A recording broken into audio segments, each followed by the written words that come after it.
গোপালগঞ্জের জাতীয় নাগরিক পার্টির জুলাই পদযাত্রা ঘিরে দিনভর দফায় দফায় হামলা, ভাঙচুর, অগ্নিসংযোগ ও ককটেল বিস্ফোরণের ঘটনা ঘটেছে।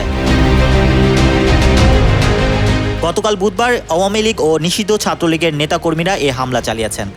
হামলাকারীদের সঙ্গে আইনশৃঙ্খলা রক্ষাকারী বাহিনীর সংঘর্ষে 4 জন নিহত, অন্তত 9 জন গুলিবিদ্ধ সহ অর্ধশতাধিক ব্যক্তি আহত হন। গোপালগঞ্জে দিনভর রক্তক্ষয়ী সংঘর্ষের সময় 4 ব্যক্তি নিহত হয়েছেন।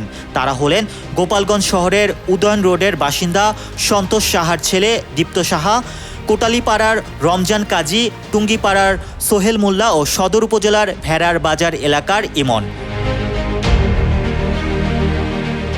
গতকাল বিকেল 4:45টার দিকে গোপালগঞ্জ জেনারেল হাসপাতালের তত্ত্বাবধায়ক জীবিতেশ বিশ্বাস বলেন, বিকেলে 3 জনকে মৃত অবস্থায় হাসপাতালে আনা হয়।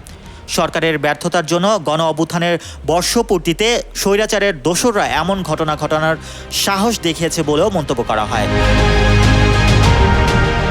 Mohammad Rasel, news 21 news desk.